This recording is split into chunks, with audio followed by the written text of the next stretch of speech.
Assalamualaikum warahmatullahi wabarakatuh.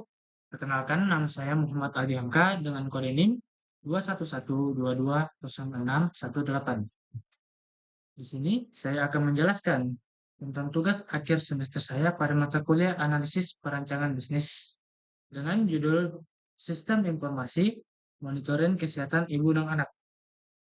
Pada sistem informasi monitoring kesehatan ibu dan anak adalah sebuah sistem platform digital yang dirancang untuk memantau dan mengelola kesehatan ibu dan anak di area pelayanan Puskesmas Kolaka.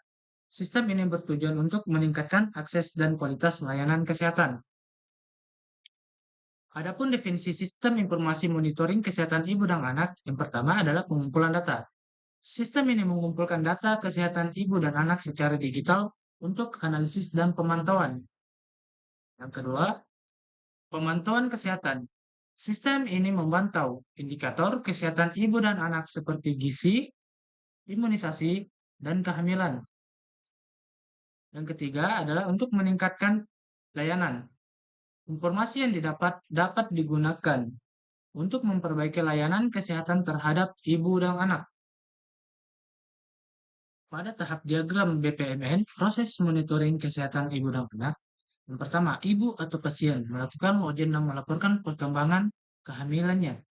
Yang kedua, pengelola atau bidan menerima laporan pasien ibu dan hamil.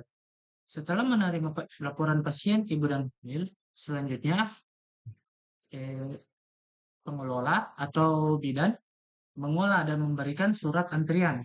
Setelah melakukan pengecekan, eh, bidan atau pengelola memberikan perawatan dan obat kepada ibu dan hamil. Ini adalah sebuah proses monitoring kesehatan ibu dan anak melalui sebuah platform, website, atau aplikasi. Tujuan akhir dari semua faktor di atas berkontribusi terhadap cakupan pelayanan eh, puskesmas di Kolaka dalam melayani kesehatan ibu dan anak. Diagram ini menunjukkan bahwa ada berbagai faktor yang saling berinteraksi dan mempengaruhi cakupan pelayanan kesehatan ibu dan anak di puskesmas Kolaka. Untuk meningkatkan cakupan tersebut perlu adanya intervensi berbagai aspek, ada seperti meningkatkan penyuluhan, edukasi, dan memastikan tindak lanjut kunjungan, memperbaiki akses fasilitas kesehatan, meningkatkan peran serta keluarga, serta mengatasi hambatan budaya dan sosial.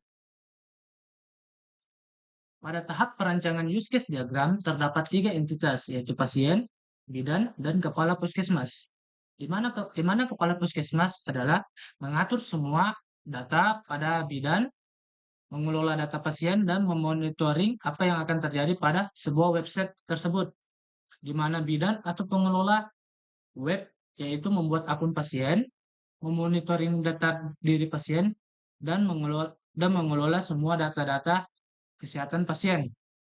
Untuk entitas pasien, hanya bisa melakukan sebuah login, monitoring, dan melakukan konsultasi. Untuk pembuatan activity diagram di sini kita hanya membuat 3 activity diagram yang paling penting, yaitu pendaftaran pasien yang berada di sebelah kiri, di mana ada penjelasan sebuah entitas bidan atau pengelola melakukan pembuatan akun pasien, di mana kita mulai dari membuat akun pasien, melakukan validasi pasien, dan menampilkan validasi error yang kemungkinan terjadi. Mungkin entah email yang sama, nama yang sama, atau mungkin data diri yang salah.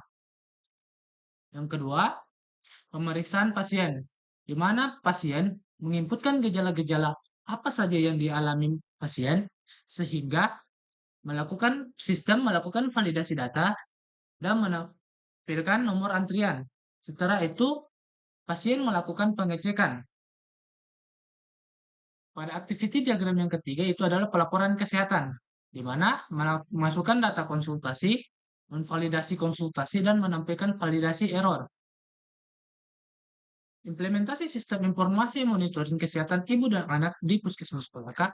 Aplikasi mobil seluruh memungkinkan pasien dan tenaga medis mengakses sistem secara mudah dan basis datanya secara terpadu. Seluruh data kesehatan ibu dan anak disimpan dalam basis data terpadu. Analisis komprehensif. Sistem menyediakan laporan dan analisis data kesehatan komprehensif. Kesimpulannya, sistem informasi monitoring kesehatan ibu dan anak di puskesmas Kolaka telah meningkatkan efisiensi dan kualitas layanan kesehatan. Perlu adanya pelatihan dan sosialisasi yang lebih intensif untuk meningkatkan adopsi sistem oleh pengguna. Itulah tadi hasil presentasi saya. Sekian dan terima kasih.